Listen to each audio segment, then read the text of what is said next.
Hello everybody, this is Black Ice TV 7. This is Terry Riggs from HKTH, your UK tour guide to the rest of the world. And now we've got two beautiful people. One is a doctor and the other one is his wife. And they have got beautiful things to give to us, beautiful things to offer us, and beautiful things to show us. Now, I'm going to introduce you to the doctor, and he's going to give you his full name and what his credibilities are about. Thank you. Dr. Gregory Joe Bledsoe, JD, affectionately known as Dr. Joe, and my wife, Mama Naasira. Greetings, Mama Naasira. I'm honored to be here and to share this opportunity of Spicy Tasty Vegan is our books. There are 3 of them. One is specifically for some of our folks who've been challenged with so many illnesses over the years, and I've had my illnesses as well. So I was able to correct some of the things that I was eating as a younger woman.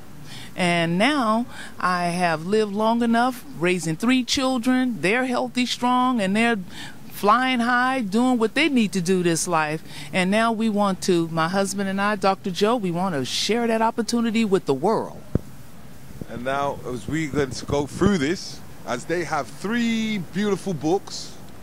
One is for the general public, as they say, which the doctor has created, and it's the vegetarian cuisine. Spicy, tasty, vegan cuisine. Yeah. An informative health guide for, what is the informative guide to healthy living. Healthy living. Your health is your wealth. And if you don't eat right, you can't live right. But now we're going to go through the doctor, and he's going to describe each book for us in every way and in the inside of the book, so we can get the quality that we need to live longer. Okay, thank you.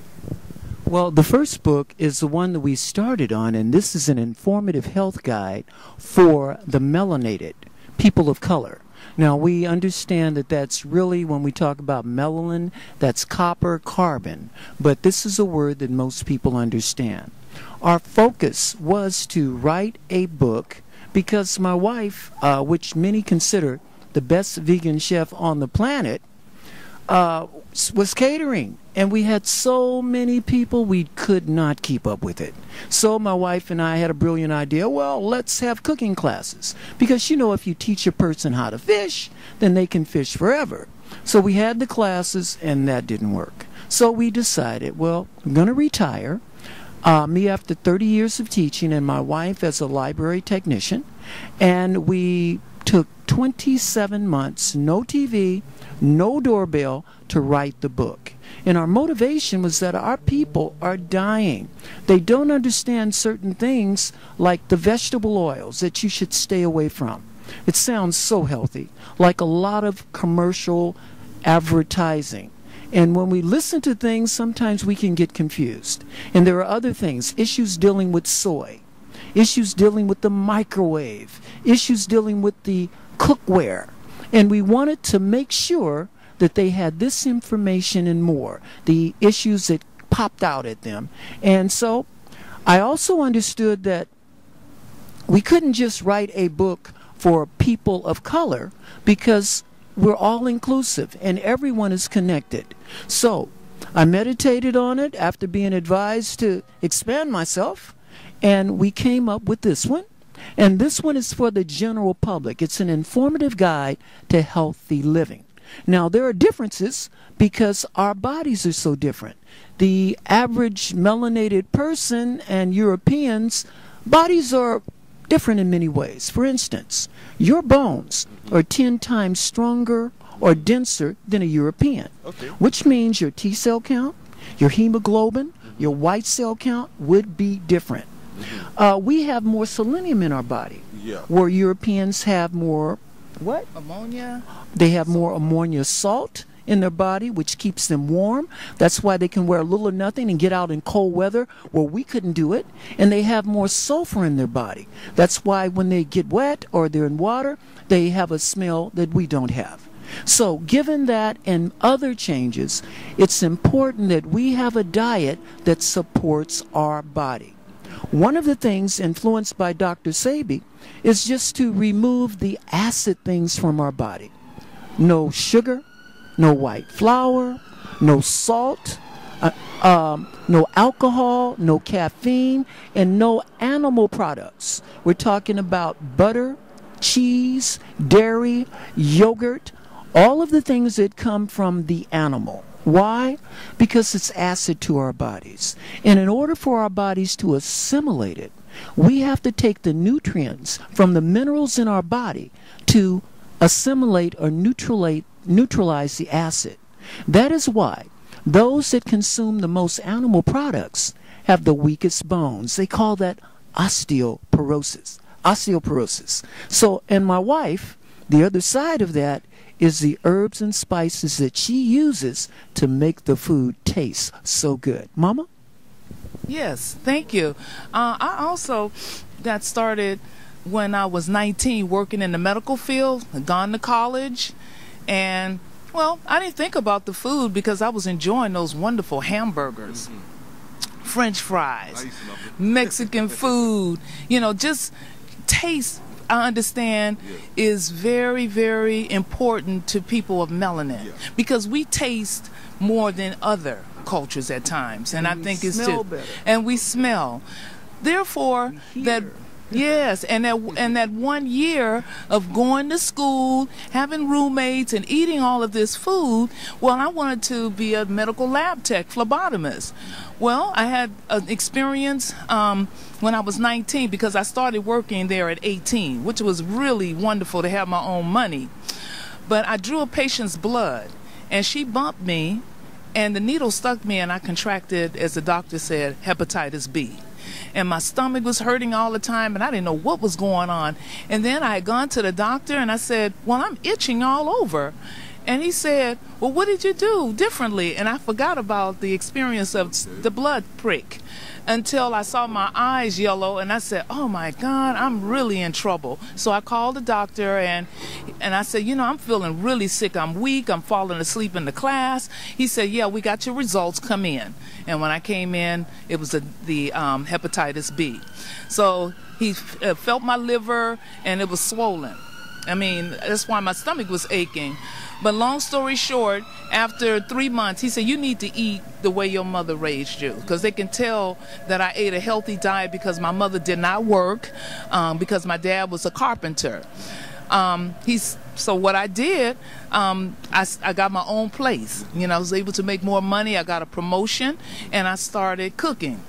And I mean, I would go to the grocery store, and this was back in 1975. I was paying $60 for my groceries, and I was preparing food 1 day a week, and therefore it was enough food where I could take it all day and heal myself. And to make the food taste good, I got into more herbs and spices. Yeah, I'm going to split this into like kind of 4 sections. Yes, sir. We're going to go one part of history, the second part of health and well-being, the third part of health, mind and spirituality, and we're going to go into the last part, economics. So in the forms of, how can I put it, in history and understanding from your creativity that you have created, I want you to give me like abbreviation of where did you understand this and where did you study the forms of your cuisines and health? Well, we've had influence from many people. Dr. Sebi is one. Dr. Layla Africa is another. Dr. Jewel Pookrum. And Dr. Jewel Pookrum. And we studied just different things. Number one, the vegetable oils. And we realized early on that even though it sounded healthy, vegetable, of course, but it really wasn't. In our studies, we found out that if you were to take the vegetable oils and heat them to a certain temperature, like you do when you refine them, they turn rancid or spoiled. But chemical deodorizers are put in them so we don't smell it along with other stuff. Okay. And we end up with more inflammation, pus, and mucus. The other thing that was interesting was the soybean. And we did some research on that. We found out about Carter, how he did research on the soybean, and one of the things he said is it should not be eaten. And he was paid to come up with paint thinners and plastics and all of that with the soybean. And we also, in doing our research, found that the ancient, shall we say, Japanese or Chinese peasants and poor farmers, they couldn't afford the meat. So they would take the soybean and they would ferment it in a certain process that would neutralize a lot of the contaminants in there. And they just didn't eat it by themselves. They mixed it with their fish broth and other vegetables, so they were able to round it out to a healthy meal. But the marketers saw this and they said, look, these Asians, they are healthier than the Americans here. They don't have all of the maladies that they do, so let's market this soybean. But what they didn't tell us is the difference between the fermented and unfermented. So they gave us the unfermented, like the tofu. Now the tofu, because of the contaminants in there, they stop the uptake of vitamins and minerals which are needed by our bodies, and as a result we end up with a lot of problems. Some of us have had damage to our thyroids, and there are some people that their body goes up and down because of the injury to their thyroid. Some have lost hair loss, and I'm making a comeback. And there are some that a lot of vegans and vegetarians that did not know it, they ended up with a high rate of cancer behind that. So now we're pointing out in our book the different types, the history of it, and how you should, if you're going to eat the soybean, eat something that is actually fermented in the way, like tempeh. But in America, about 98% of all the soybeans is MGO'd. Yeah. So that is one reason why we want folks, if they can, keep a distance from that and substitute it. Also, I want to interject, when my children were younger, I breastfed them. However, when I start working, the doctors were giving us the choice of Enfamil, soy milk, and there was another one. And I selected the soy because I thought that that was healthy. And yeah, so I was giving them that. This was, what, 38 years ago. Yeah. And because I cooked regular food and fed them healthy, I believe that that really helped them from having a lot of health challenges. Okay, so now let's go on to the basis of health and vegetarian and well-being. Now, we go. As we were saying before, on the vegan kind of thing and the vegetarians, and just elaborate a bit more onto that. Okay, for myself, I pretty much started with the plant-based diet, and that means that I was able to, working in the university level, I met people from all over the world, and I was friends of the Nigerians, and their food is what really helped me, because I ate their soup every day, you know, with all the spices and all the vegetables. And we had, of course, you have the starches like the fufu, which was the farina. And that was my way of healing, because I could not have healed if I had ate our food, you know, that was bland with the salt and pepper. The salt and pepper is not going to help. So I started with the Indians, with turmeric, cardamom, and I've been using cardamom for 44 years, and most people know still today nothing about cardamom, coriander, and then I use the basils, rosemary, sumac, that's from more or less Egypt, and going to their stores, as we're going to go today. That's what I use to make the food taste good, and it helps sort of take you away from the meats, and you can eliminate much better. Okay, so you know, like we have always tried to understand, because I always speak to people about the temperature of cooking food. A lot of people put it on a high temperature and boil everything that they need to boil in a high temperature. How do you perceive in the forms of cooking towards the foods that we have? Okay, well, Mama uses a wok, so therefore by using the wok we don't just burn up everything in terms of the vitamins and nutrients. We still have it where it has a lot of the good stuff left in it. Mama? Yes. Also, after I had my first child, I was fortunate to go to a warehouse where they were selling woks. And this was in 1978. And I got my first wok. I remember it was $35. And I had meat, but I used small portions of the meat. And I used breast. And I would cut it up and I would put it in the olive oil or whatever oil at that time. I can't say that I was really into exactly olive oil at the time because it was expensive. But I sauteed that meat and I put the spices in there. And then after it was nearly done, then I would add in, carrots. Broccoli was number one. Was it shallots? Red onions, and then I add in my greens and more spices, turmeric, basil, and a little bit of salt, but not much. I didn't need the salt because the spices were of taste. And that was one of the ways. And stews, because my children love stews, and I use beef stew or goat meat because when I was around the Africans, I learned about the goat meat. And then around the Muslims, I learned about the lamb. So I think I was born to actually learn, and then coming from San Francisco, California in America, that's more or less like London. Okay. Now we're going to get into this next stage where, as I always say, is the spiritual side of things and the part of your mind. And I always have this thing is if you have a wrong mindset and you begin to cook your food, you're actually putting a negative energy into that food, which sometimes your food can go wrong or you can even burn your food. So I just wanted to know, what kind of mindset do we should have to put into our food? Well, before we begin, we should meditate, and that should go on every day. But one of the things that we emphasize is that in any type of healing, you have to release and let go of a lot of negativity.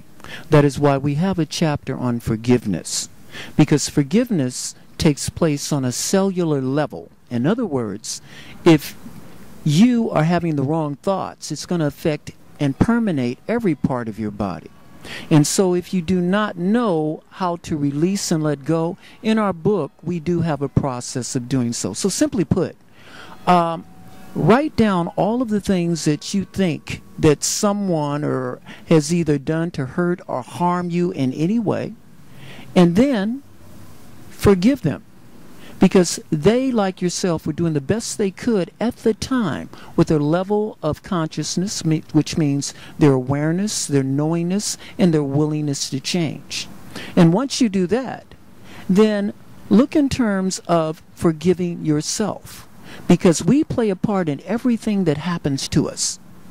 Once you do that and understand that everything that has happened, you've played a part in it, whether you are aware of it or not.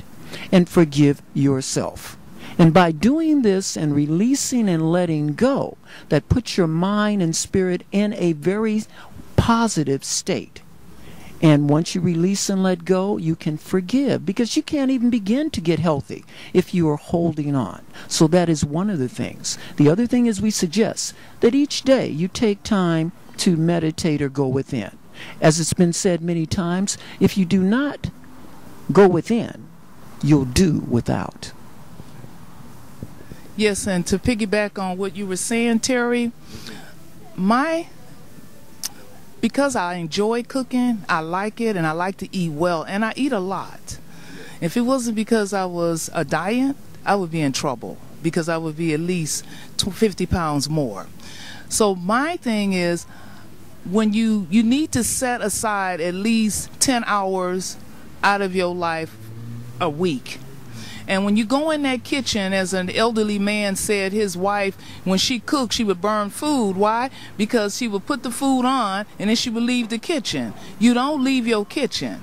When I go in there to start cooking, I don't come out until everything is done, unless I have to go to the restroom or you stay in the kitchen. That's so important because you can see what you're doing, you can observe what you have in there, and that's spiritual too, you know, because you enjoy. And if you don't do it, hire somebody to do it for you. I used to cook for people when they worked. I had my regular job, and I would be up all throughout the night preparing food for people, and they paid me well. It's just that my job was getting on my case because I couldn't always come on time because I didn't leave that kitchen.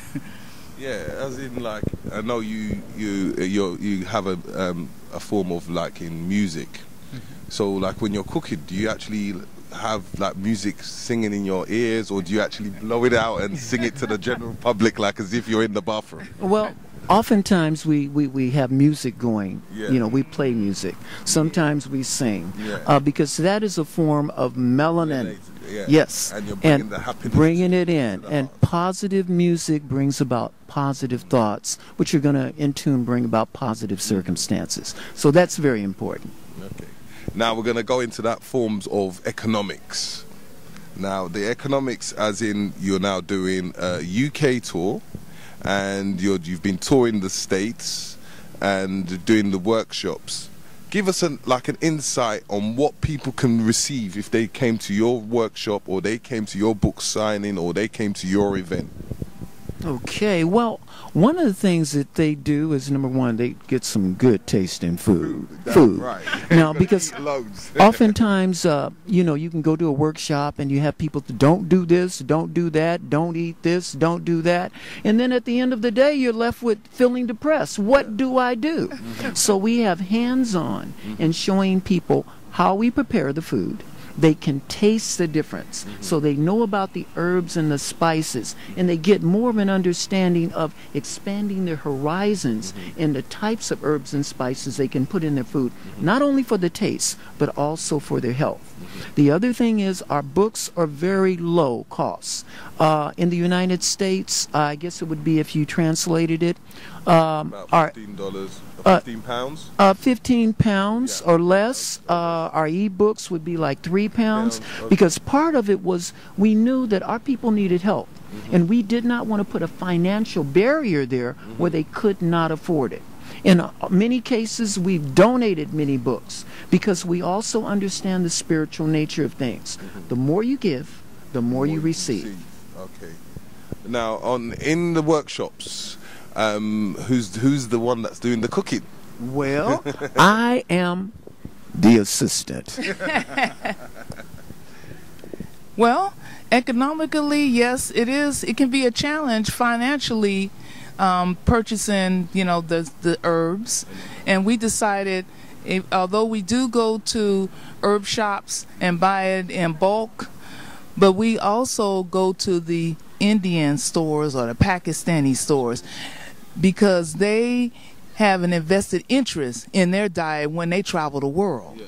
And since we're somewhat similar in our, you know, body types, well, then I go there and I may get a bag of turmeric for probably $5 or $6, and Whole Foods is selling them for $17. And, you know, of course they say it's organic or whatever, but I believe that the Indians are eating organic food. But let me ask you a question. As you were saying, through the Indians, but then wouldn't you love to buy it from your own? I do, but we charge a little bit more. Yeah. And in the San Francisco area, we don't have the community that we had before because of gentrification, of course. So we have to sometime wait until Black History Month to go across town and buy our herbs and spices from them there. But it's getting better now. Yeah. Because as you know, you have your herbs and spices, and definitely before I leave, I will be buying your products. And one of the things we want to emphasize is that we should grow our own. Yeah. We should have our own. And we should support those that are growing it. And we should have an exchange. Until you do that, one of the things we suggest is that if you have to get certain things, buy them in bulk. Get with people of like minds. Put your money together. That keeps the prices down. And the other thing is, if you are guided, then you're going to run into people like Mr. Riggs. That's me. That's right. As I was saying, we've got a few events coming up, and we're going to have the General Mr. Kwame Williams, who is supporting on the camera scene, and he is one of the organisers. He's going to give us a little full description on the event. Okay, hi people, how you doing? So basically the events that we got coming up are 5 different events, yeah? There's going to be one on the 16th of October, and that's going to be down there in the Unk Centre up there in Shepherd's Bush. Okay, then the next date we have is going to be on the 22nd of October. That event there is a healthy lifestyle vegan workshop, and that's from 2 o'clock till 8 o'clock, and that's at the Chestnut Community Centre, N15 5BN. Okay, and then on the 29th of October, we've got the Empathyology and Chemic Root of Words, and that's at the Park Green Academy. Sorry, my bad. That's at the Tottenham Community Centre in N15, I believe. Sorry about that. Yeah, the Tottenham Community Centre, and that'll be running from 3:30 to 8 p.m. And then we have another event, which is on the 4th of November. And that is also going to be at Chestnut Community Centre. Now, this event is going to be like a VIP special vegan evening. You come down there, you be treated like a VIP, nice 3-course meal. We have some singing for you. We have Dr. Joe himself singing from his marvellous album. We'll have a little bit of spoken word for you, and we might even have a little short film for you and stuff. Just a minute, sir. I just wanted to ask you a question. Are you going to sing for us as well? No, I can't sing. I just know I can't sing.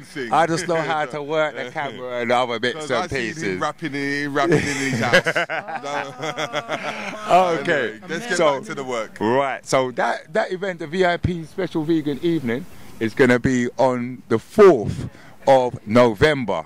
And that's at Chestnut Community Centre. And then the last event we have is going to be on the 6th of November. And once again, that's back at the Unk Wellbeing Centre in Shepherd's Bush. Now, I went pretty fast on that. So if you'd like to find out more information, then I was going pretty quick. So go to their website, which is spicytastyvegan.com, or Facebook, which will probably be easier, and all the dates will be up there really quick. Spicy Tasty Vegan Facebook, and you can have all the dates. Or you can contact us on 0797 699 291 or 07449765561. We hope we see you down there. Thank you so much. Thank you, Kwame. And that was beautiful, as they said. What is it called? SpicyTastyVegan.com. Make sure you log in, make sure you get the info, make sure you be at that event. Because if you don't come to that event, you're going to suffer. You're not going to be able to eat healthy and get the experience that you need. Now, we're going to have a little bit more of a conversation with our friendly doctor. Well, we just remember it is SpicyTastyVegan.com. Yeah. Thank you. This is Black Eyes TV 7, Mr. Riggs on the play, and check us out. Go to SpicyTastyVegan.com. Don't miss it. Be there and always be at them events. See you soon. Over and out. Black Eyes TV 7, and a big to Mr. Riggs. And don't forget my Uncle Richie. Peace.